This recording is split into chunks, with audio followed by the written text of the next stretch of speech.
Bueno, bienvenidos una vez más a la conferencia magistral Imágenes, Textos y Usos del Cacao en Mesoamérica, impartida por el maestro Tomás Pérez Suárez, que a continuación daremos una breve reseña.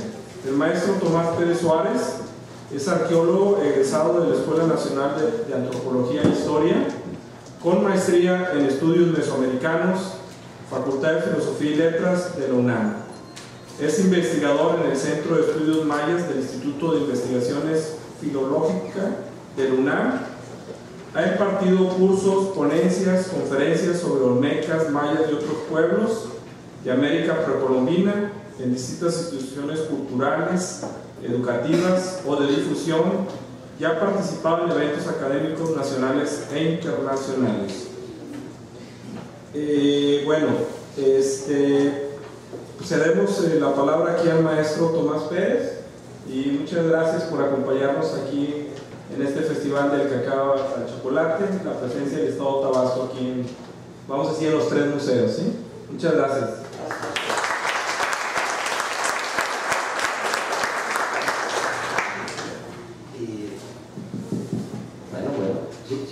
Sí está. Buenas tardes, muchas gracias por la presentación, muchísimas gracias a ustedes por su presencia, gracias a Ceci por la invitación y tener la confianza de que podamos dar esta plática sobre el cacao en esta extraordinaria ciudad, que a mí verdaderamente me da mucho gusto porque he tenido la oportunidad de estar en otras ocasiones. Hubo hace algunos años una exposición sobre el jaguar en el Museo de Historia, fui invitado a dar una conferencia también, y en otra ocasión cuando se presentó el libro de Carlos Fuentes, también me invitaron a dar una exposición. Entonces estar en Monterrey es un honor para mí.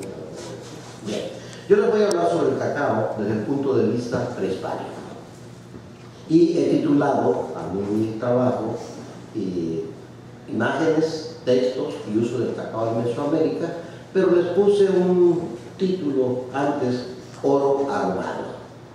¿Por qué oro aromado?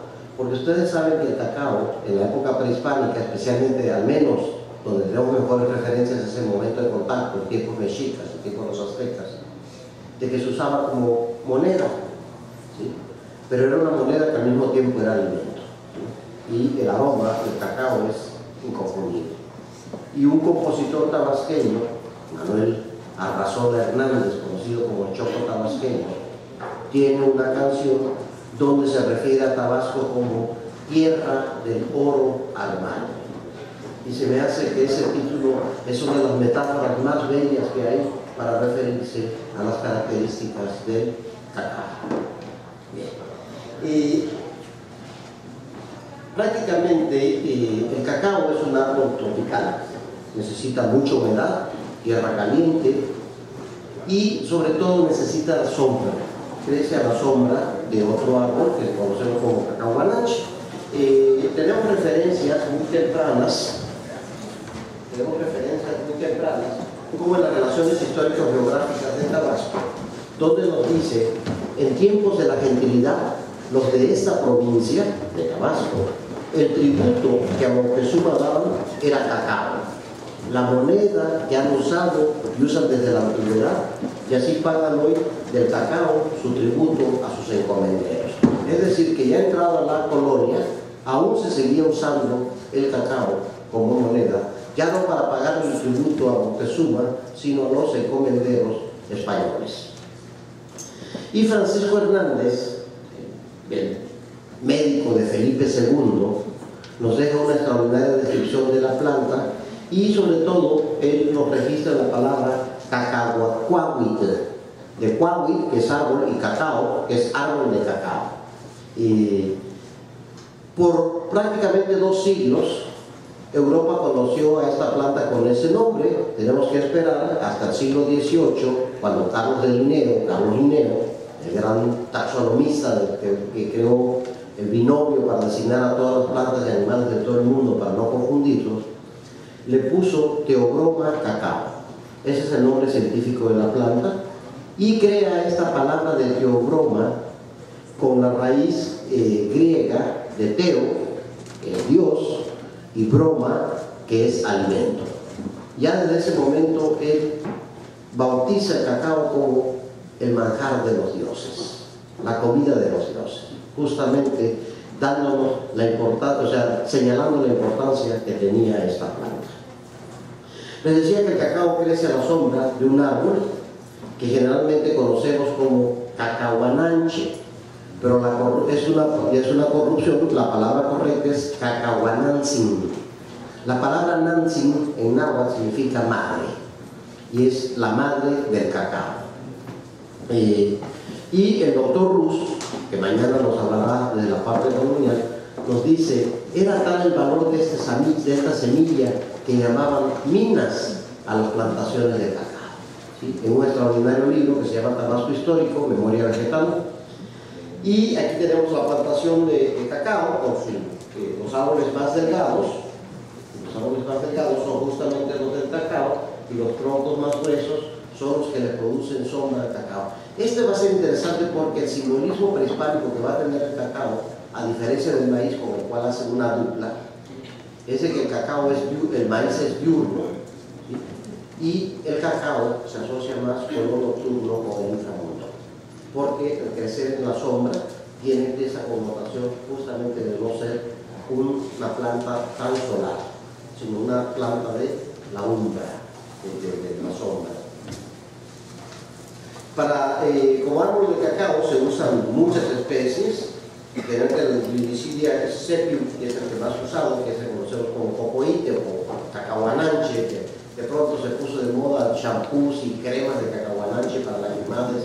Se hizo toda una alegoría en torno a esta planta, pero hay otras plantas más que se usan como sombra para el cacao. También se ha visto que uno de los problemas que estaba afectando el cacao, la monidiasis, era un exceso de sombra también, que era parte de una crisis que hubo. Todavía está un poquito ahí. Y también sabemos que esta relación del cacao con el maíz deriva del mismo nombre que se le daba al fruto del cacao. En náhuatl se le conocía como cacahuacentli, donde centli es la palabra para mazorca, no genéricamente para maíz, sino es la palabra para mazorca, y de ahí la gente que diga mazorca de cacao, como si fuese mazorca de maíz. ¿Sí?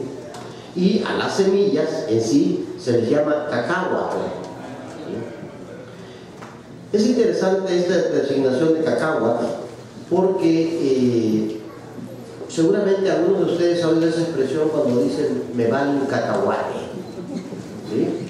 O sea, no me importa. La palabra cacahuate es justamente una derivación de cacao. No conocemos la palabra mesoamericana para cacahuate. Parece ser que el cacahuate es de origen andino, ¿sí? En las culturas moche de Perú ya tenemos representaciones de cacahuate, y entonces seguramente cuando llegó a América, Sudamérica, desde antes de la conquista, y la gente le llamaba cacahuate, pero a diferencia del cacao, que era moneda, el cacahuate no era moneda.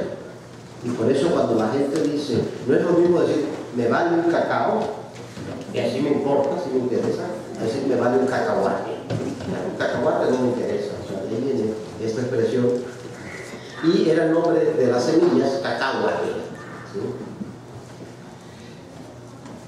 Se cree que el origen del cacao es sudamericano, especialmente al norte de la Amazonia, entre el río Amazonas y el río Orinoco.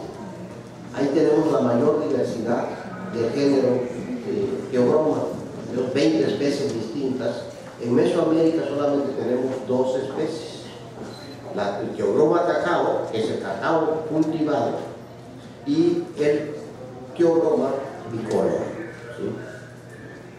¿Sí? Y el Theobroma bicolor es una planta que se está perdiendo prácticamente, que es una especie de cacao silvestre, todavía en algunos lugares de Tabasco queda, y tiene un sabor mucho más fuerte que el Theobroma cacao, y alguna gente logra hacer una combinación de las dos semillas, así como lo que cuando vamos con nuestro café, yo pido mitad planchero y mitad de caracolillo para que uno me da uno y como le dé sabor igual.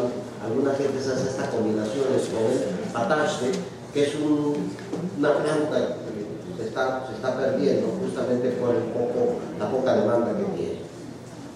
Les comentaba que el origen del cacao seguramente está aquí en esta zona, en los límites de lo que conocemos como la Amazonia, el área Caribe y el área intermedia, y de aquí la planta migró hacia Mesoamérica. ¿Cómo migró esta planta? Migró mucho antes que el hombre llegara a América. Posiblemente fueron los animales, monos, algunos otros mamíferos, algunas aves, quienes trasladaron esta semilla desde el norte de Amazonia hasta Mesoamérica. Les decía que en Mesoamérica, en la zona amazónica, tenemos más de 20 especies, pero la población de ahí, lo que más le gusta es el mucílago que envuelve a las semillas. Las semillas están envueltas con un pequeño algodoncito muy agridulce, entonces la gente lo chupa y tira la semilla. ¿Sí? Igual los animales chupan este mucílago, pues ese algodoncito blanco que es muy dulce, agridulce, y tiran la semilla. Entonces eso propició que la semilla fuese inmigrante. Cuando llegó a Mesoamérica, la cosa fue distinta, porque a los mesoamericanos lo que les gusta es lo amargo de la semilla, ¿sí? Y entonces pues ya no se siguió reproduciendo porque la semilla se consumía. Generalmente en la zona intermedia y en la zona de Amazonia, muchos indígenas lo usan y hacen agua, hacen una bebida refrescante con ese algodoncito y tiran la semilla. En cambio en Mesoamérica, si se usara ese mucílago para chuparlo, después botar las semillas y secarlas y tostarlas, se haría chocolate. Pero algo interesante de este mucílago es que justamente todo esto se deposita en unos recipientes y a los 4 o 5 días esto blanco se hace líquido y comienza a fermentar. Ese es el secreto del aroma del cacao, ¿sí? Si no tiene una buena fermentación, puede tener sabor, pero no es un chocolate aromático, ¿sí? Entonces es muy importante cómo en Mesoamérica, si se da. Hoy tuvimos una entrevista y nos preguntan siempre si el cacao es de origen mexicano. Primero que nada tenemos que aclarar algo muy importante, ¿no? Y aquí, bueno, pues se involucra a la gente de Monterrey.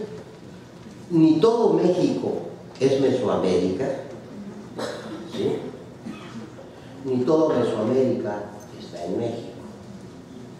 Y de pronto muchas veces en la primaria nos enseñan que México y Mesoamérica son sinónimos, y no.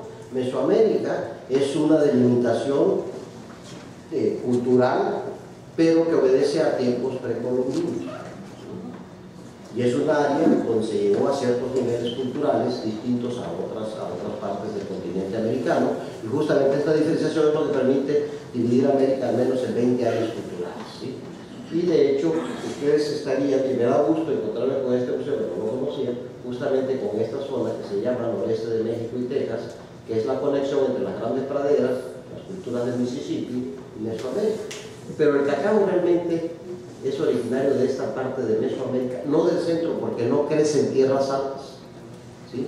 Es posible que haya llegado primero a Centroamérica por puro sentido común, si está en origen acá, fue avanzando, y por eso los primeros evidencias que tenemos más tempranas del uso del chocolate ya, del cacao, de la semilla tostada, está aquí en Honduras, en el norte de Honduras, en la costa del Soconusco, en Chiapas y Guatemala, y en la Chontalpa tabasqueña, ¿sí? Ahí tenemos lo más temprano del cacao. Entonces, el cacao como planta no es originaria de Mesoamérica, pero la tradición de comerse la semilla amarga para el chocolate, eso sí es no mexicano, mesoamericano.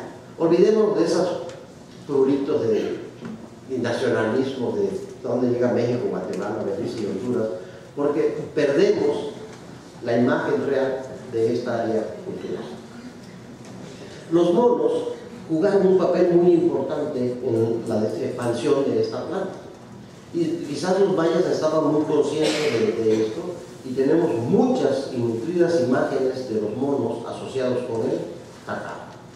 Otro animal que aparece muchas veces representado es la ardilla, pero curiosamente a los productores de cacao contemporáneos ven más a la ardilla como una plaga que a los monos. ¿Sí? Las ardillas son más dañinas que los mismos monos para las plantaciones de cacao. Y vamos a tener muchas representaciones de monos asociados con la mazorca del cacao. Y esto no nada más va a ser en Mesoamérica. Y por ejemplo, la primera imagen es maya, es una vasija maya, pero en el medio es los famosos murales de Malinalco, este convento agustino en el estado de México extraordinario, donde los monos asociados con el cacao, y aquello es una vasija inca de Perú, que nos muestra también estar conscientes de esa relación de los monos con el cacao. Estas son las zonas productoras de cacao en el siglo XVI. Sin duda las principales zonas, los que están en negro, son Tabasco, Guatemala, el Valle de Ulúa, en Honduras, unas partes de Belice, y posteriormente se extendió hacia la zona de Huatusco, Veracruz, la costa de Guerrero, a lo largo del río Balsas, más allá se llegó hasta Colima, inclusive llegó hasta Tuxpan, ya casi llegando a la Huasteca Veracruzana, hasta allá estaba llegando el cultivo. Y hay un dato interesante que nos deja Durán, de que dice que Tlacaelel aconsejó a Moctezuma sembrar cacao en Morelos. Querían, o sea, para el lugar estar trayendo el cacao desde el sur, tener los mismos mexicas su producción, pero no prosperó esta idea de sembrar, al menos en Morelos, a sobre los 1.200 metros sobre el nivel del mar. Bernardino de Sahagún, y en el Códice Florentino, primero en el Códice Florentino y después en su Historia General de las Cosas en Nueva España, nos dice: el árbol donde se hace el cacao llaman cacahuahuitl. Tiene las hojas anchas y es acopado y es mediano. El fruto que hace es como mazorcas de maíz y tiene de dentro los granos de cacao. Y para estos momentos tempranos del siglo XVI nadie menciona la palabra chocolate. ¿Sí? La palabra chocolate aparece más tardíamente. Hasta fines del XVI, sobre todo en el XVII, es cuando se populariza la palabra chocolate, y hay serios conflictos en cuanto a la etimología de la palabra chocolate. ¿Sí? La parte final, que es apple, es agua, no hay duda, pero la parte, lo primero, que es chocol, alguna gente dice que es una palabra maya, que quiere decir revuelto o caliente. Entonces, que la palabra chocolate, así como Carlos Linneo creó Teobroma con una palabra griega y una latina, parece que chocolate se creó con una palabra maya y una palabra náhuatl, donde chocol, que es revuelto o caliente, y que es agua, sería agua caliente o agua revuelta.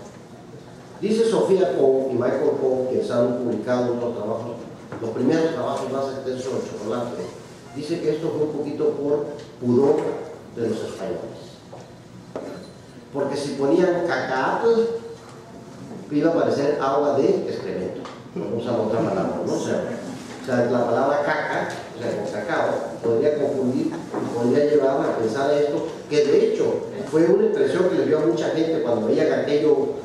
No sé si a les gustaba el pozol chorote, la mezcla de maíz con espumoso, color oscuro, café.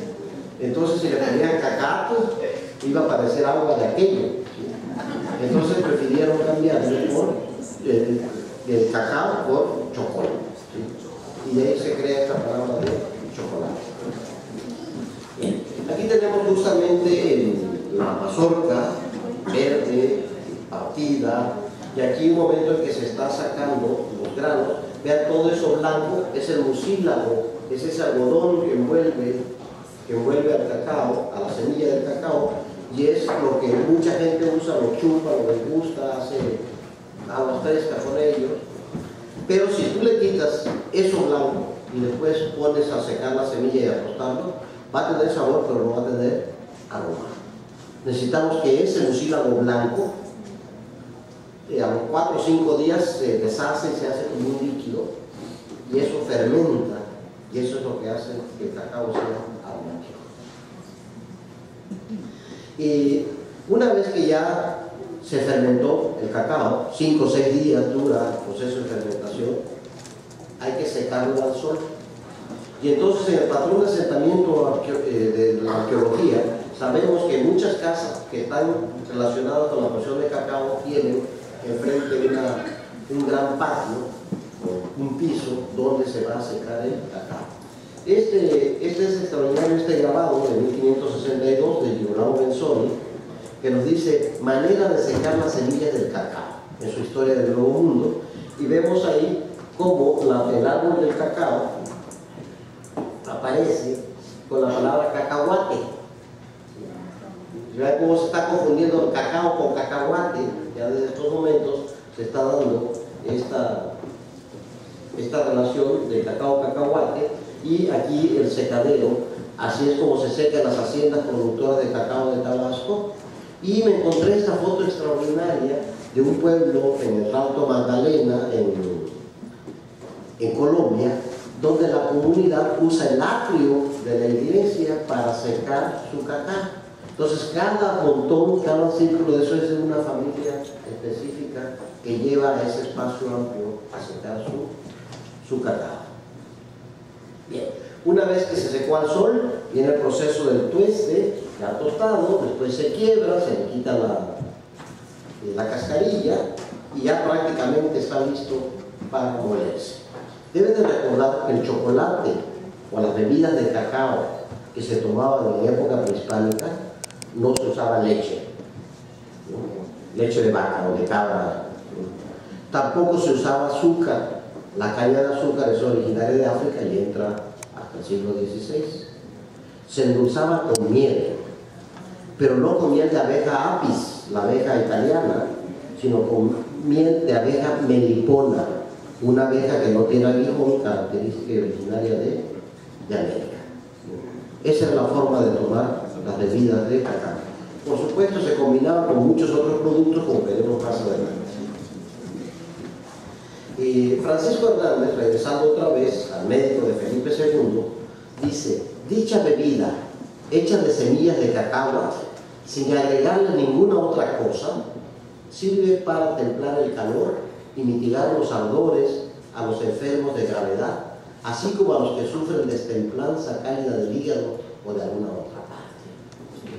O sea, le empieza a dar las propiedades curativas. Por supuesto, en ese momento no sabía que la teobromina, la sustancia activa del cacao, es un alcaloide, un estimulante.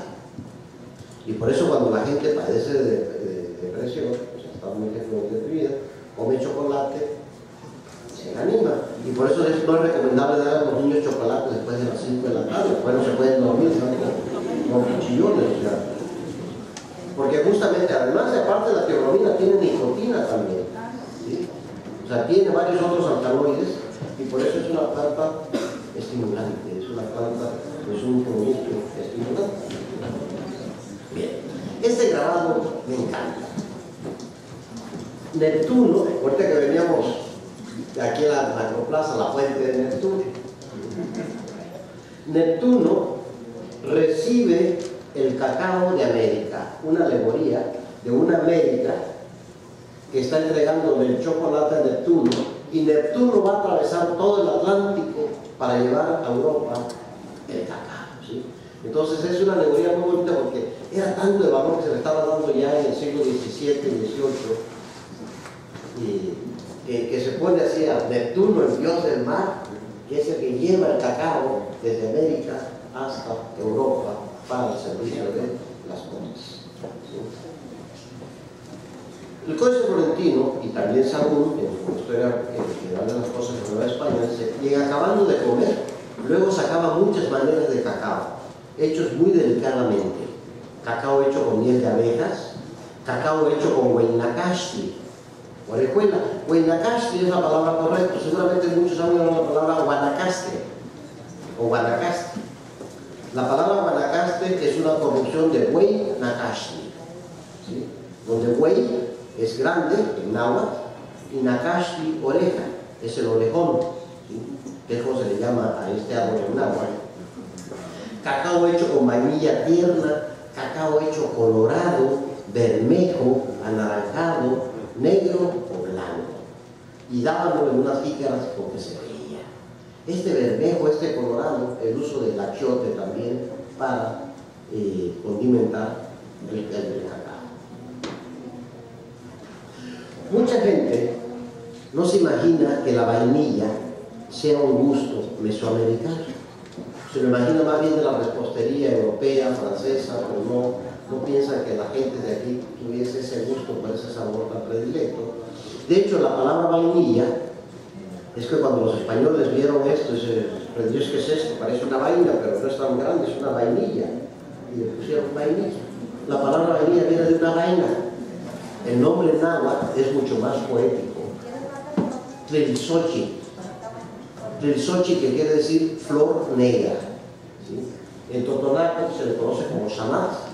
De hecho, hay unos pájaros negros que se llaman sanatas y justamente de ahí viene ese nombre de sanat. ¿Sí? De sanat.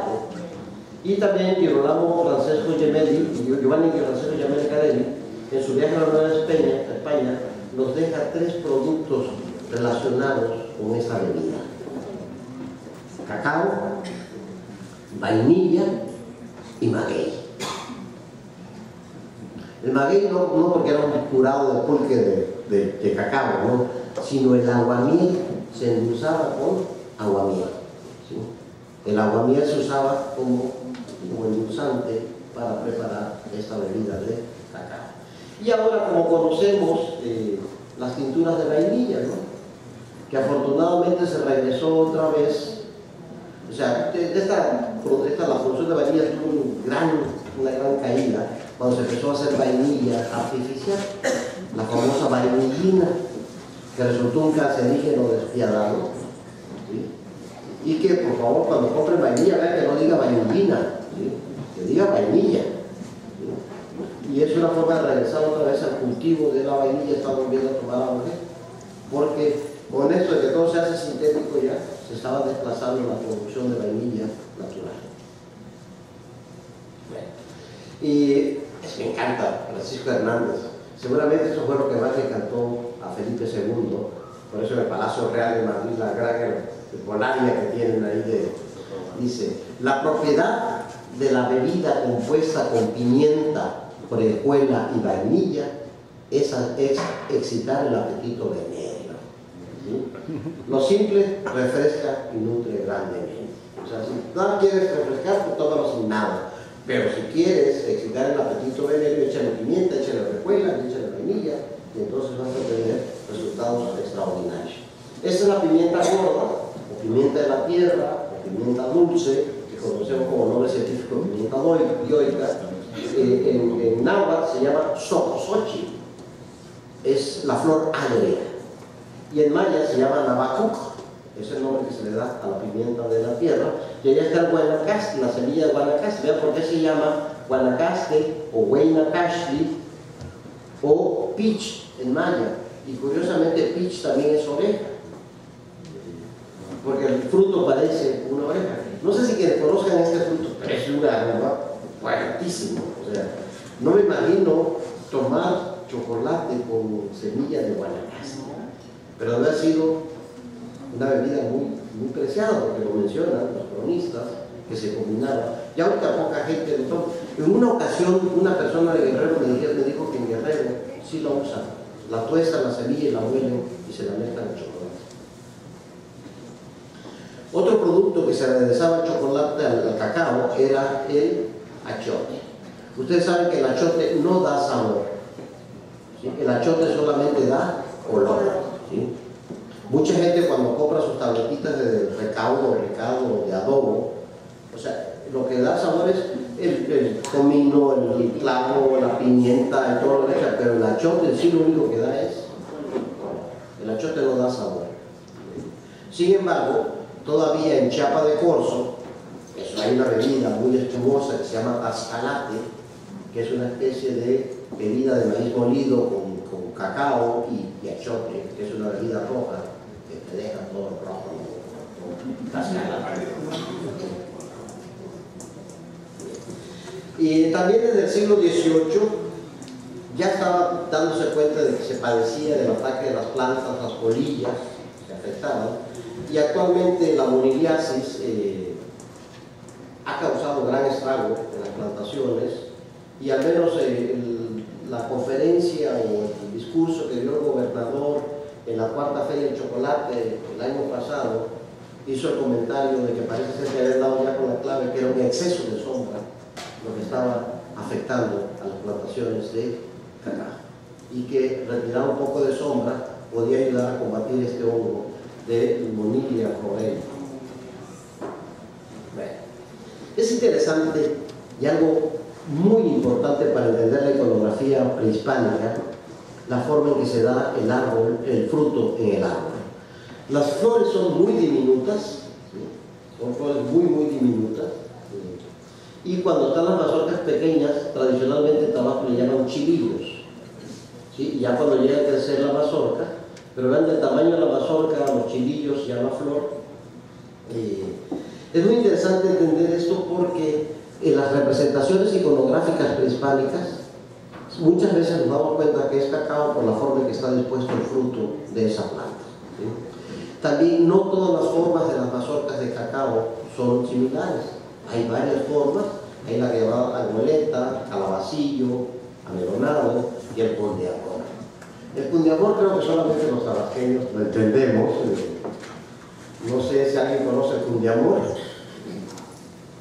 El pundiamor es una enredadera que da un frutito amarillo intenso que tiene esa forma. El frutito y por dentro tiene unas semillas rojas, pero un rojo vermellón así. Y es rico, de niño lo comíamos. Y es la forma, hay un tipo de mazorca de cacao que nos recuerda al pundiamor. Del género Theobroma cacao, la variedad cultivada, generalmente tenemos una variedad que es el criollo, que es más resistente, inclusive la moniliasis es mucho más resistente, y la llamada variedad forastero. Son las dos variedades que generalmente son las que se utilizan para la producción del chocolate. En la matrícula de tributos y en el Códice Mendocino aparece lo que el Soconusco tributaba a México Tenochtitlan. Entre los diversos productos como plumas de quetzal, ámbar, oro, pieles de jaguar, aparecen estos dos bultos. En la escritura mexica, este manojito que parece como cabellitos es 400 y la bandera es 20. Entonces aquí son 20, 40, 60, 80, 100 sacos de cacao y otros 100 sacos de cacao, ¿sí? Y esa es la forma como iconográficamente se representa que eso es una carga de cacao. Y el Códice Florentino otra vez nos muestra a los pochtecas, a los comerciantes mexicas llevando, y es interesante la semántica de esta pintura, porque nos muestra que el cacao viene de abajo y van para las tierras altas, ¿sí? O sea, no es nada más el caminito que va ahí, sino nos están indicando de que es una planta de tierras bajas que está siendo llevada a tierras altas, ¿sí? Llevan los tamemes cargando los granos de cacao.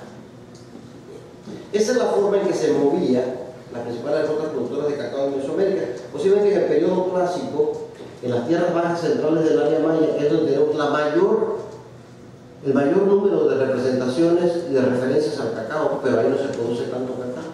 Entonces seguramente mucho del cacao que se consumía en las tierras bajas centrales del área maya venía de Belice, de Honduras, del Soconusco o de Tabasco.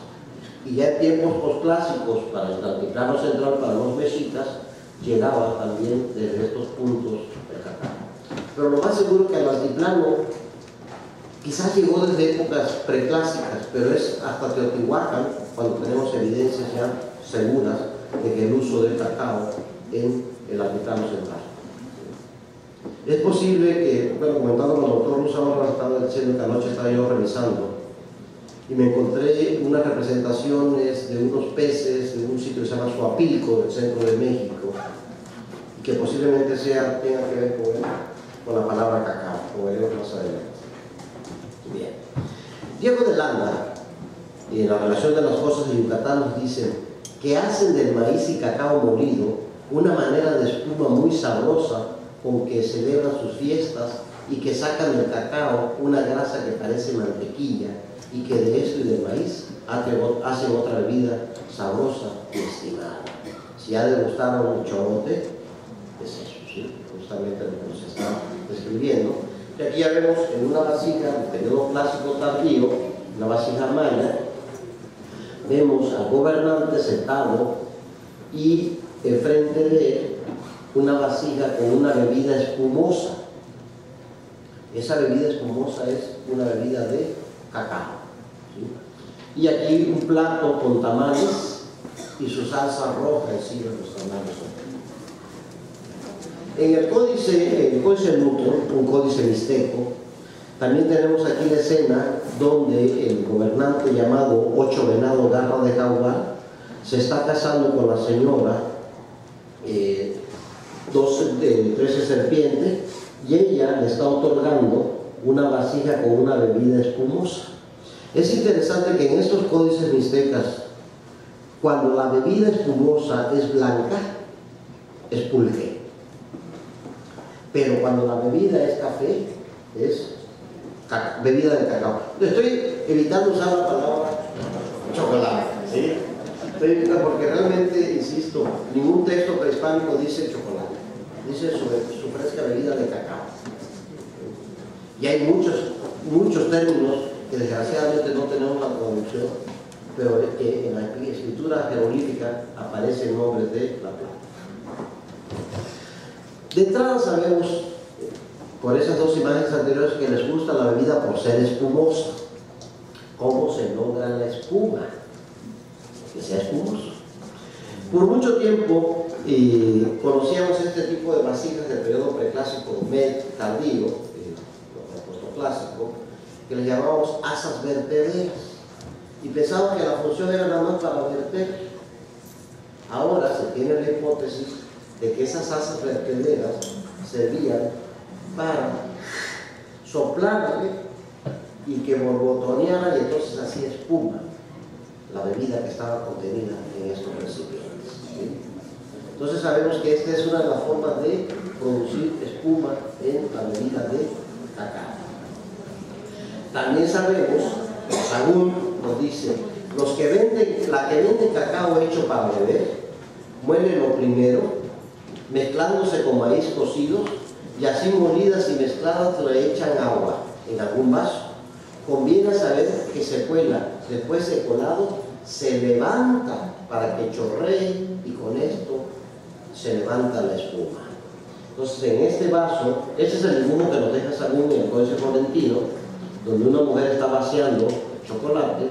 Ese es el Códice Tudela, un códice también de época colonial, donde vemos a una persona vaciando cacao, bebida de cacao para hacer espuma. Y esta es una vasija maya del periodo clásico tardío que nos muestra una corte del dios Ele, donde vemos a una mujer que está vaciando también algo a otra vasija que desgraciadamente se erosionó aquí, pero es la forma de producir la espuma de esta bebida. Y esto nos lleva a algunas imágenes ya del siglo XVIII, inclusive siglo XVII, siglo XVIII, donde vemos ya el cacao ya aceptado en gran parte del mundo, y vemos el uso de un artefacto que seguramente muchos conocen, el molinillo, ¿sí?, para producir la espuma del cacao. Sin embargo, vemos que también se sigue utilizando el vaciar, como decía, se alza y se chorrea para que levante la espuma, ¿no?, como decía Sagún. Y esto nos lleva a ser el problema de los molinillos. Hay dos versiones. Una gente dice que la palabra molinillo es una palabra castellana, que es un diminutivo de molino, ¿sí? Pero otras personas han propuesto que viene de moliniani, que en náhuatl quiere decir algo que se mueve o se agita. La verdad no hay un consenso por una o por la otra, no sabemos realmente si el molinillo. En ninguna representación mesoamericana hay el uso del molinillo, lo cual no quiere decir que no haya, pero al menos iconográficamente no conocemos ninguna representación del uso del molinillo para producir la espuma del cacao. La relación maíz-cacao cacao se muestra extraordinariamente en esta preservación en un sitio que se llama Joyas de Serén, en El Salvador, donde un volcán hizo erupción y la ceniza sepultó toda una aldea y se han recuperado mazorcas y granos y árboles de cacao que fueron sepultados por esta erupción. Esta relación maíz-cacao la tenemos también en Teotihuacán, donde vemos una planta de maíz muy estilizada y una planta de cacao muy estilizada en el llamado paraíso del planeta. ¿Sí? Las plantas que tienen que ver con un mundo de todo felicidad, ¿no? Vemos el personaje que está entrando cantando, tiene la lengua en la palabra, la florida, ¿no? También conocemos algunas vasijas de estilo teotihuacanos, donde vemos el uso de la representación de los frutos pegados al tronco, que es una característica justamente de esta planta. En Tabasco se recuperó en un sitio llamado Coluca esta lápida que ahora está en el Museo Nacional de Antropología, que nos muestra a un personaje ofrendando algo a un árbol, y de ese árbol penden las mazorcas de cacao. El texto desgraciadamente no menciona absolutamente nada del árbol de cacao, nada más nos dice que es algo del un gobernante del Palenque, seguramente Jonuta, que estaba sujeto a Palenque. En el templo de las inscripciones de Palenque, igual nos encontramos que en el sarcófago había 10 personajes. De estos 10 personajes, en el lado norte y en el lado sur, 2 parejas eran los papás de Pacal, que estaba enterrado en el templo de las inscripciones de Palenque. Curiosamente, la mamá de Pacal está asociado con un árbol. Cada uno de estos personajes que aparecen en el sarcófago está asociado con un árbol frutal, pero la mamá de Pacal está asociada con el árbol del cacao. Y en las dos partes que vemos a la señora que se llama Sacuc, ¿sí? La señora Sacuc y Sacuc, divina señora del Palenque, tiene su nombre, y vemos que ella sale asociada con un árbol que tiene este fruto, que es el fruto que se ha identificado como cacao. Y todavía se ha llegado más a interpretar, ven, esta flor que está aquí, esta flor del cacao, tiene un ojito y parece una cabeza de pez. Parece ser que este pez es el pez del cacao. Vamos a ver por qué el pez y el cacao. El cacao se asocia siempre con la resurrección. Decíamos que es una planta que se asocia con la umbra, se asocia más con el inframundo, más que con el cielo diurno, con el cielo despejado.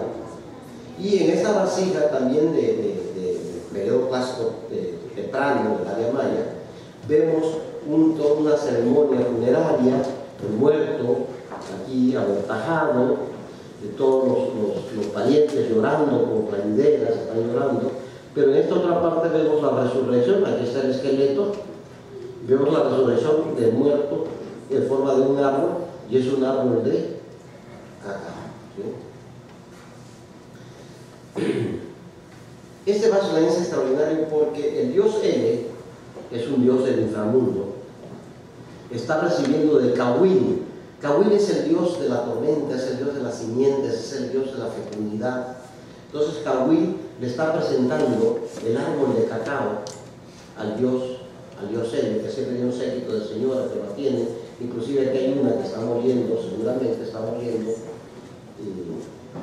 para producir cacao molido, para producir una bebida de cacao, ¿sí? Lo interesante es que vean lo abundante de las mazorcas en el árbol, y el árbol en sí es una persona que es un contorsionista cuyas extremidades inferiores hacia arriba representan la planta del cacao. Esta idea de este árbol tan lleno de cacao presentado a Dios es lo mismo que encontré en un artículo de los Tornos también, publicado en la revista Artes de México. Y las enramas, si ven, esa forma de acomodar las mazorcas, ¿sí?, en las enramas, es prácticamente lo que estamos viendo aquí. Aquí se lo están ofrendando el dios Ka, o el dios Cahuil, se lo está ofrendando al dios Ele, y aquí los pobladores lo están llevando a San Isidro, San Isidro Labrador, el 15 de mayo, que marca el inicio de las siembras, con un agradecimiento, y las famosas cadenas de semillas de cacao, que es una belleza. Les decía que esta forma de darse el fruto en el tronco, que ha llamado mucho la atención, es lo que nos permite identificar las plantas en la iconografía, porque es la forma en que se da el fruto. Y aquí vemos en esta vasija, allí en el Museo Popol Vuh del periodo clásico tardío de la Maya, el dios del maíz, el dios del cacao, o sea, la cabeza del cacao personificado y el árbol cargado de frutos. También tenemos el árbol personificado, como vemos en esta vasija de Belice, que está en Yuma, en Washington, donde vemos que el dios del cacao es una persona y de él crecen las mazorcas. De él están creciendo las mazorcas del cacao. O tenemos también a la diosa del cacao, una mujer, una tapa de incensario, que la parte posterior de su cuerpo está llena de granos de cacao, trae una vasija con mazorcas de cacao, que es toda una alegoría también femenina hacia el cacao. Y en Calakmul se han encontrado semillas, almendras, se les conoce como almendras también, almendras de cacao, pero hechas de conchas marinas como ofrenda. Y aquí vemos una escena también de beber, aunque literalmente aquí dice ul, que es atole. ¿Sí? Pero puede ser, hay atole con chocolate, un champurrado, por ejemplo. Posiblemente también se mezclaba con. Aunque la idea de atole es solamente de masa, pero hay atole que les puede agregar sabor.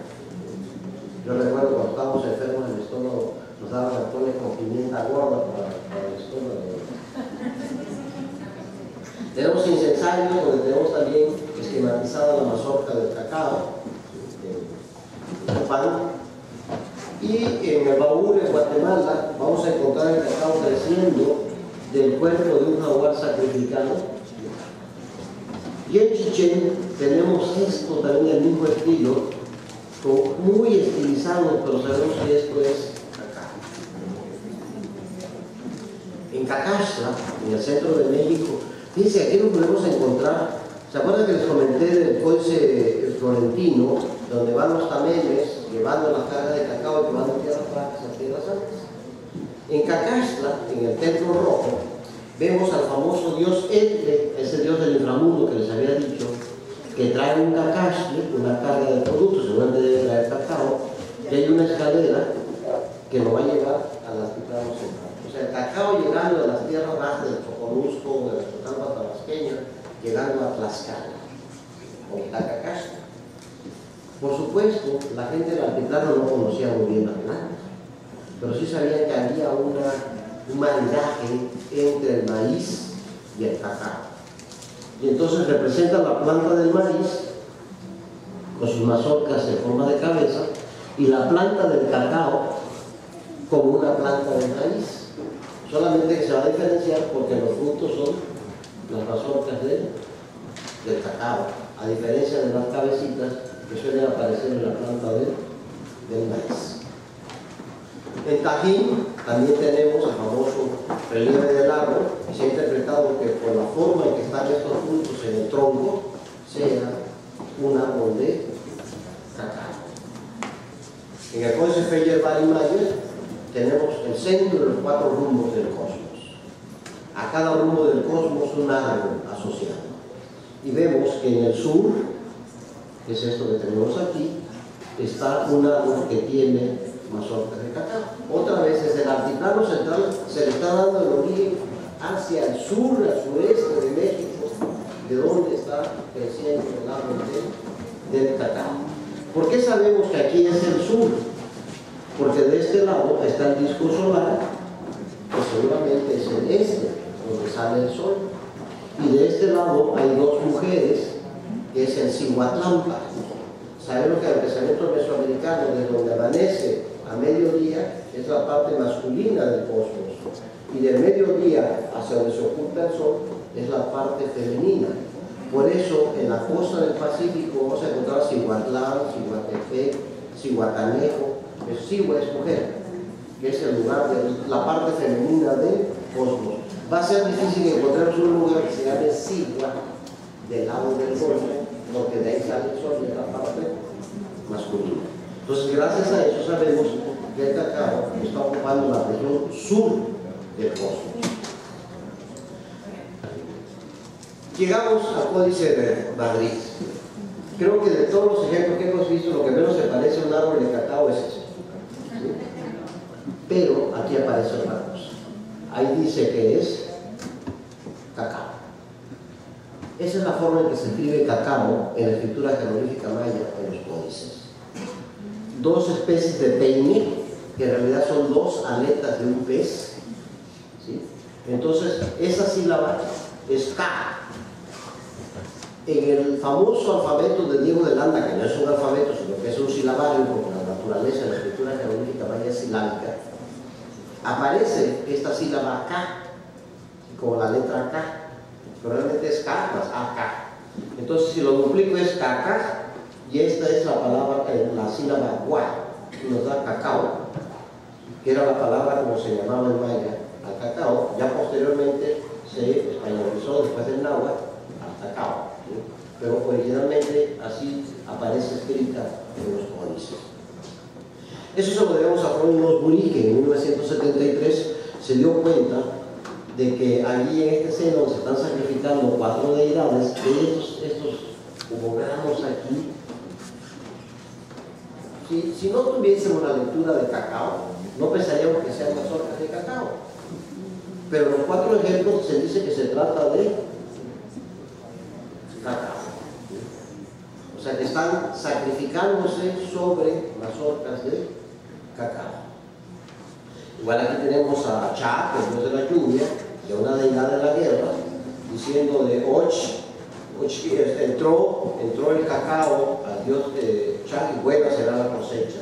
Entró el cacao al dios de la guerra y mala será la cosecha, ¿no? Y ahí tenemos cacao, su cacao. ¿Sí? La es el posesivo en maya. En 1986, Richard Adams descubre una tumba en un sitio que se llama Río Azul, esta vasija que se le llama la chocolatera. Y esta foto es tal y como se encontró, y tiene un sistema de cierre con estos dos protuberancias que tiene aquí la tapa, bajan aquí y este corre para acá y de acá corre para estos bajas, giras, cierra herméticamente. Entonces se encontró cerrada herméticamente esta vasija y se mandó a analizar qué tenía dentro. Y fue la primera vez que se identificó la teobromina arqueológicamente. O sea, cuál era la traza que dejaba el cacao en una vasija. A partir de aquí, ahora cuanta vasija se encuentra en una tumba se van a analizar. Y efectivamente muchas tienen restos de teobromina, o sea, de cacao. Pero esta vasija fue fundamental. Pero además, esta vasija tiene este jeroglífico aquí en la tapa. Vamos a ver la siguiente. Y ese jeroglífico, ¿se acuerdan del peine? Pero ahora, además del peine, está el pez completo y es cacao. ¿Sí? Entonces dice que esta vasija es para contener su fresca bebida de cacao. Y efectivamente, al analizar lo que había dentro, no había duda de que era cacao. Entonces, a partir de estos, primero, descifrar la palabra para cacao, cómo se escribe glíficamente, y encontrar cómo se fosiliza la teobromina en estas vasijas, pues ha permitido ver que desde al menos la fase barra, 1700, 1900 a.C., algunas de estas vasijas ya tienen huellas de teobromina, que desde cuando menos hace casi 4000 años los mesoamericanos del sureste ya estaban tomando cacao. La parte amarga, no la dulcito de mucílago, sino que ese es el gran éxito mesoamericano. Y encontramos justamente que ya para tiempos olmecas, desde la costa de Chiapas y Guatemala hasta las costas de Tabasco y Veracruz, todo lo que es la zona metropolitana olmeca, en todos estos sitios las vasijas tienen huellas de teobromina. O sea, los olmecas son quienes ya oficializan el uso de bebidas de cacao. Y a eso se debe también que el origen de la palabra cacao sea de origen mijezoque. ¿Quiénes son los mijezoques? Los mijezoques es un grupo indígena que actualmente vive en el istmo de Tehuantepec. Son menos taquilleros que los mayas. Los mayas atraen más la atención, pero se cree que el mijezoque era la lengua de los olmecas. Y recuerden que el olmeca es la primera gran civilización mesoamericana. Y se cree entonces que la palabra cacao es de origen mijezoque, no es de origen maya, porque prácticamente en todas las lenguas mijezoques se usa la palabra cacao. Y el mijezoque se tiene la hipótesis de que originalmente estaba en la costa del Pacífico, hacia 1800 sube, después estamos hablando del chocolate, del cacao, y al menos para 1200 a.C. se llega a nivel urbano y estatal, que es la olmeca que llamaban la cultura madre antes, y al menos en 1000 a.C. gran parte de lo que ahora es maya, gran parte de Tabasco, de hecho todo Tabasco era mijezoque. Inclusive mucha gente no se puede imaginar a Palenque, el gran sitio maya de Chiapas, era mijezoque en el periodo clásico. La mayanización de esta zona se da hasta 300 a.C. Entonces van a pasar todavía 700 años más para que los mayas comiencen a expandirse y empiezan a dar los mijezoques.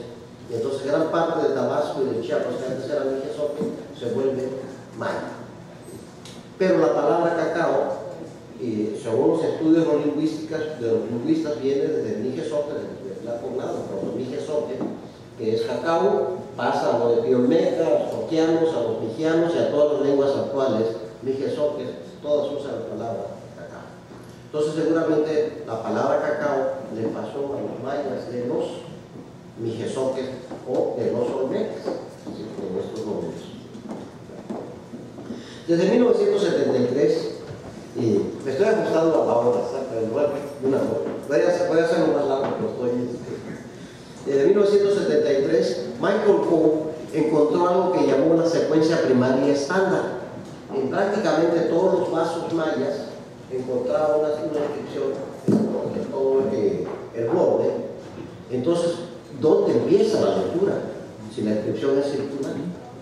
Entonces empezó a analizar y encontró lo que se llamó la secuencia primaria estándar, que siempre empieza por un glifo introductorio que se lee como alay, que es esto, y es algo como había una vez, y entonces, ¿sí?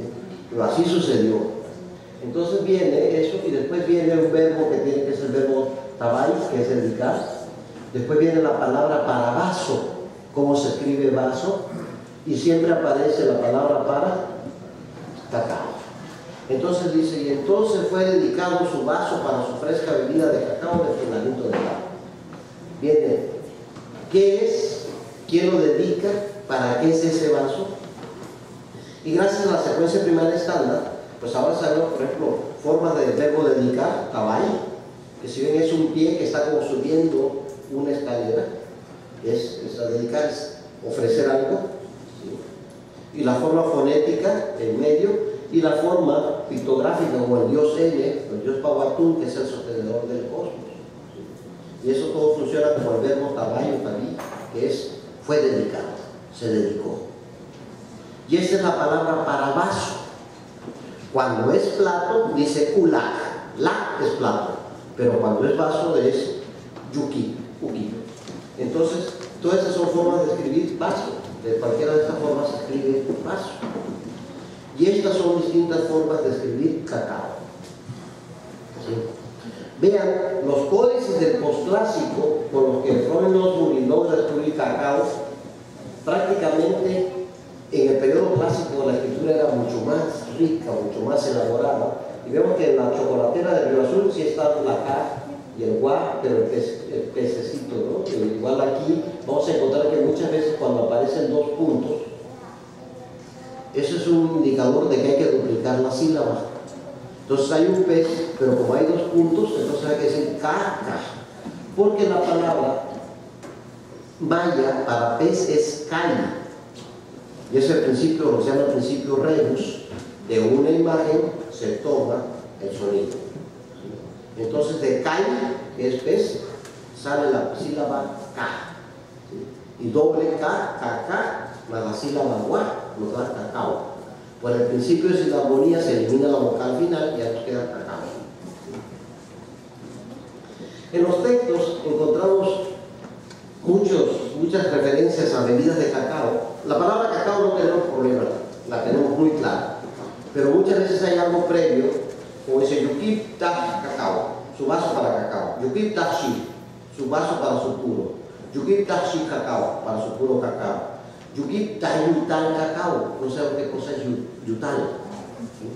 Su vaso para, antes decía su fresca bebida de cacao, pero realmente no tengo una traducción para yutal. Yukip Taj Ach cacao, para su nuevo cacao, cacao fresco. Yukip Taj Yutal Kan cacao, para su cacao maduro. Yukip, muchos creen que Yukip es su vaso, ¿sí?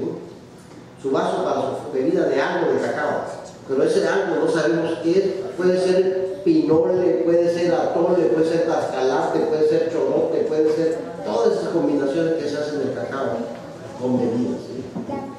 Entonces tenemos un inventario. De hecho, es Ishimte. Ishim es maíz en maya, Ishimte cacao, una bebida de maíz con cacao, puede ser también, ¿sí? Les decía que la palabra cacao deriva de la sílaba, de utilizar la sílaba K, y que Kai en maya es pez. ¿Sí? Ahora se cree que estos dos peces son los héroes gemelos del Popol Vuh. ¿Sí? En un momento los héroes gemelos del Popol Vuh se inmolan, se lanzan a una hoguera y después los señores del inframundo muelen sus huesos y los tiran al río para que ya no vuelvan a revivir, porque estos tenían ciertas artimañas que se despedazaban y volvían a agarrarse y seguían vivos. Pero entonces deciden los dioses del inframundo que una forma que no van a revivir es moler sus huesos y tirarlos a lo que se los lleve la corriente del río. Pues esos huesos se convirtieron en dos peces gemelos. ¿Sí? Y estos dos peces son los gemelos del Popol Vuh.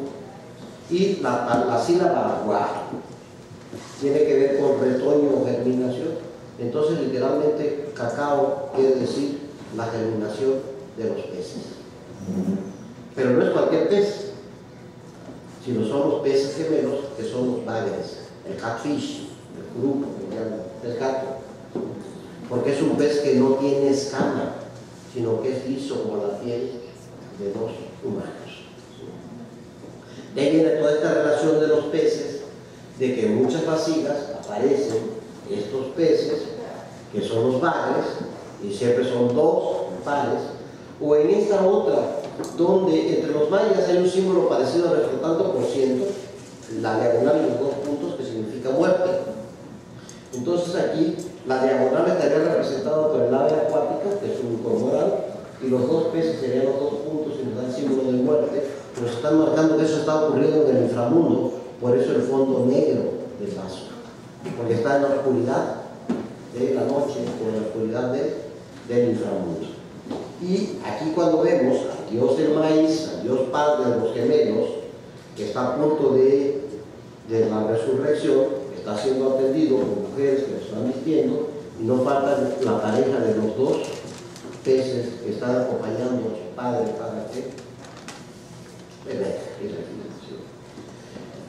entonces, si comentamos que la palabra cacao es mijesoque y el Popol Vuh es maya y estas vasijas son mayas, entonces la idea para los olmecas también los peces tenían este mismo simbolismo. Creo que sí, porque justamente en este relieve de Izapa, que es un sitio de mijesoque, aparece el árbol del cacao como árbol del Bucaches Mundis o árbol de la vida, y los dos peces aquí y los dos peces en esta parte.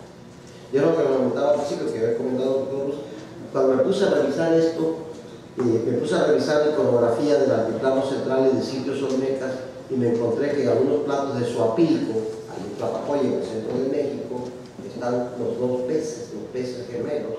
Entonces es algo que viene desde tiempos olmecas, pero como no tenemos textos jeroglíficos olmecas así donde podamos leer, como sí tenemos en los mayas, es algo que quedaría al futuro a los próximos investigadores que sigan averiguando qué pasa con el origen de la palabra cacao. Pero sí vemos que los peces aparecen en escenas de resurrección. Aquí están los peces, ¿sí?, muy estilizados. Y regresemos al texto de esta vasija de Calakmul. Dice, you keep su vaso tayutal para su bebida de no saber qué cosa, de cacao. Aquí está el pececito y los dos puntos nos están indicando que tenemos que duplicar las sílabas porque es cacao, que es un vaso para beber cacao. Igual en este otro vaso de los animales mitológicos, en el texto, vemos que le puse justamente aquí el 1 es el introductorio, ¿no?, la secuencia primaria estándar. Entonces aquí el 3, el 4 y el 5 dice yuki, vita, yutal, cacao, ¿sí?, su vaso para su fresca bebida de cacao, su bebida de cacao. Igual aquí dice yuki, vita, yutal, ishintele, cacao, su frasco para la bebida de ishinte, cacao. Entonces tenemos muchas referencias en los vasos de que esos vasos eran para tomar una bebida de cacao. Si ven, me estoy aguantando las ganas de decir chocolate y no quiero decirlo porque no hay la palabra chocolate.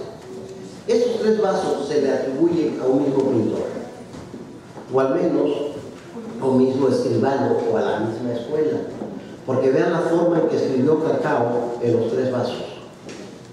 El pez ya más naturalista ya no tuvo que ponerle ni los dos puntos para duplicar la sílaba, porque ya sabemos que ese es un piso que era cacao y tiene una sílaba igual.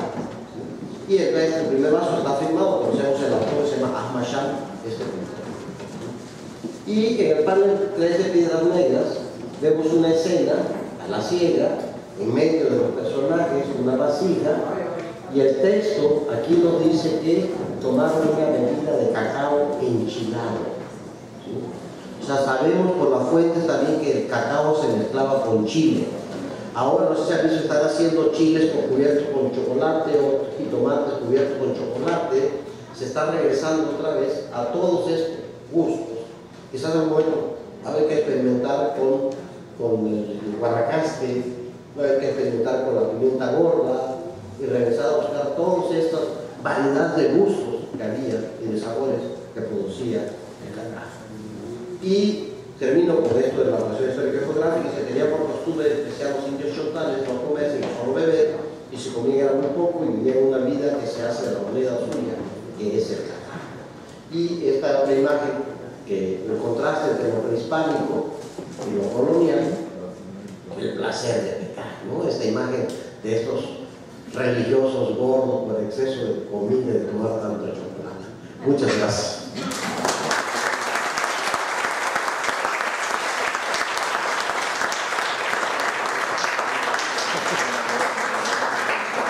No sé si haya preguntas, observaciones, un tiempito de preguntas, dudas. Sí, adelante.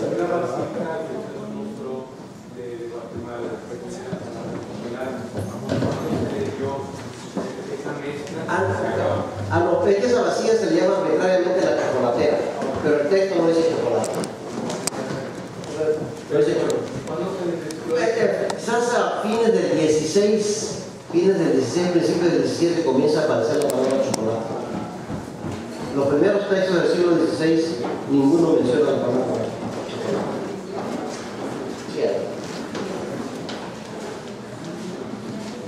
Sí, diga. Algo que diga explícitamente cuál era la medida de nutrición. No. Tomaba muchas, ¿no? Sí, es bueno que se menciona del códice de Fray, que se daba para estar por las mujeres una bebida especial, pero no hay referencias sobre. Posiblemente, si era para estar con las mujeres, pues chocolate con pimienta, vainilla y guanacaste, ¿no? Que como dice, antepera el apetito venéneo, ¿no? Ok, el guanacaste específicamente, ¿qué es? Es un árbol. O sea, así se llama. Es un guanacaste. En náhuatl, bueno, actualmente le decimos guanacaste. Pero el nombre correcto en náhuatl es huaynacaste, el orejón, porque los frutos parecen unas orejas. Esas orejas tienen adentro unas semillas que se tuercen, se mueven y se mezclan con. Yo recuerdo también, no sé si tú recuerdas, que antes también se molía la semilla del mamey. Se tostaba la semilla del mamey y se mezclaba con el cacao también. Sí, es correcto, con flores, con cocina de cacao para ganar de bajar. Sí. Y hay muchas posibilidades de... Ok, pero no está escrito. No, a ver, aquí le puedo apreciar mi ignorancia, no sé. No hay nada escrito, No sé. ninguna no sé específico. Si quieren lo que vean, ya quisiéramos saber mucho. Sí. ¿Se sabe si antes de la conquista la costumbre mesoamericana de disfrutar de la semilla tostada y todo como bebida, esa costumbre mesoamericana de usar la semilla y hacer el cacao, la bebida, antes de la conquista fue hacia el sur, hacia Centroamérica o eso? Es muy mesoamericano. No les gusta lo amargo allá.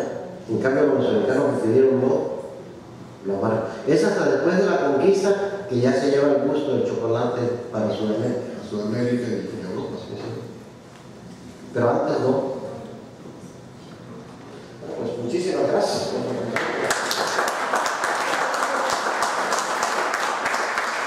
Porque el crecer en la sombra tiene esa connotación justamente de no ser una planta tan solar, sino una planta de la umbra, de la sombra. Como árbol de cacao se usan muchas especies. Generalmente el Gliricidia sepium, que es el que más usado, que se conoce como cocoíte o cacahuananche, que de pronto se puso de moda champús y cremas de cacahuananche para la animales. Se hizo toda una alegoría en torno a esta planta, pero hay otras plantas más que se usan como sombra para el cacao. También se ha visto que uno de los problemas que estaba afectando el cacao, la mobiliasis, era un exceso de sombra también, que era parte de una crisis que hubo. Todavía está un poquito ahí. Y también sabemos que esta relación del cacao con el maíz deriva del mismo nombre que se le daba al fruto del cacao. En náhuatl se le conocía como cacahuacentli, donde centli es la palabra para mazorca, no genéricamente para maíz, sino es la palabra para mazorca. Y de ahí la gente que diga mazorca de cacao, como si fuese mazorca de maíz. ¿Sí? Y a las semillas en sí se les llama cacahua. ¿Sí? Es interesante esta designación de cacahua porque seguramente algunos de ustedes han oído esa expresión cuando dicen me vale un cacao. Ese es el nombre científico de la planta y crea esta palabra de teobroma con la raíz griega de teo, que es Dios, y broma, que es alimento.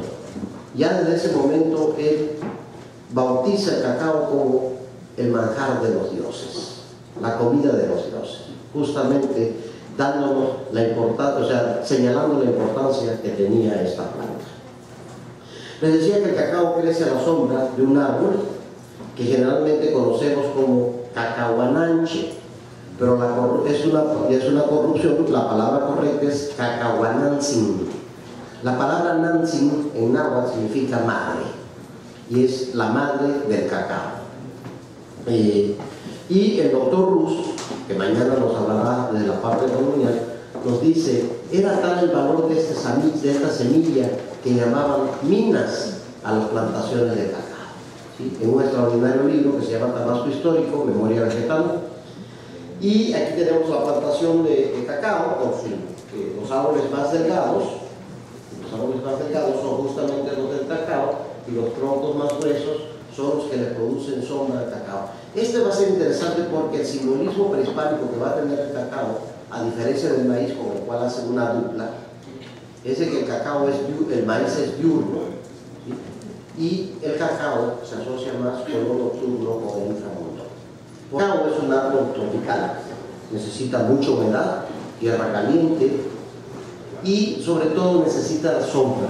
Crece a la sombra de otro árbol que conocemos como cacahuananche. Tenemos referencias muy tempranas, como en las relaciones histórico-geográficas de Tabasco, donde nos dice, en tiempos de la gentilidad, los de esta provincia de Tabasco, el tributo que a Moctezuma daban era cacao. la moneda que han usado y usan desde la antigüedad, y así pagan hoy del cacao su tributo a sus encomenderos. Es decir, que ya entrada la colonia, aún se seguía usando el cacao como moneda, ya no para pagar el tributo a Moctezuma, sino a los encomenderos españoles. Y Francisco Hernández, el médico de Felipe II, nos deja una extraordinaria descripción de la planta y sobre todo él nos registra la palabra cacahuacuahuitl, de cuahuitl, que es árbol, y cacao, que es árbol de cacao. Y por prácticamente 2 siglos Europa conoció a esta planta con ese nombre. Tenemos que esperar hasta el siglo XVIII, cuando Carlos Linneo, el gran taxonomista que creó el binomio para designar a todas las plantas y animales de todo el mundo para no confundirlos, le puso Theobroma cacao. Esta plática sobre el cacao en esta extraordinaria ciudad, que a mí verdaderamente me da mucho gusto porque he tenido la oportunidad de estar en otras ocasiones. Hubo hace algunos años una exposición sobre el jaguar en el Museo de Historia, fui invitado a dar una conferencia también, y en otra ocasión cuando se presentó el libro de Carlos Fuentes, también me invitaron a dar una exposición. Entonces estar en Monterrey es un honor para mí. Bien, yo les voy a hablar sobre el cacao desde el punto de vista prehispánico, y he titulado a mi trabajo Imágenes, textos y uso del cacao en Mesoamérica, pero les puse un título antes: oro aromado. ¿Por qué oro aromado? Porque ustedes saben que el cacao en la época prehispánica, especialmente, al menos donde tenemos mejores referencias a ese momento de contacto, en tiempos mexicas, en tiempos de los aztecas, de que se usaba como moneda, ¿sí? Pero era una moneda que al mismo tiempo era alimento, ¿sí? Y el aroma del cacao es inconfundible. Y un compositor tabasqueño, Manuel Arrazola Hernández, conocido como el Choco Tabasqueño, tiene una canción donde se refiere a Tabasco como tierra del oro armado. Y se me hace que ese título es una de las metáforas más bellas que hay para referirse a las características del cacao. Bien. Y prácticamente el cacao... Bueno, bienvenidos una vez más a la conferencia magistral Imágenes, textos y usos del cacao en Mesoamérica, impartida por el maestro Tomás Pérez Suárez, y a continuación daremos una breve reseña.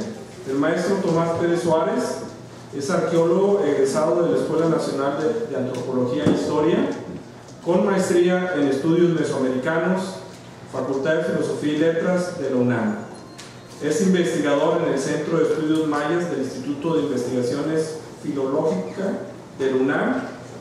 Ha impartido cursos, ponencias, conferencias sobre olmecas, mayas y otros pueblos de América precolombina en distintas instituciones culturales, educativas o de difusión, y ha participado en eventos académicos nacionales e internacionales. Cedemos la palabra aquí al maestro Tomás Pérez, y muchas gracias por acompañarnos aquí en este Festival del Cacao al Chocolate, la presencia del Estado de Tabasco aquí en, vamos a decir, en los 3 museos, ¿sí? Muchas gracias.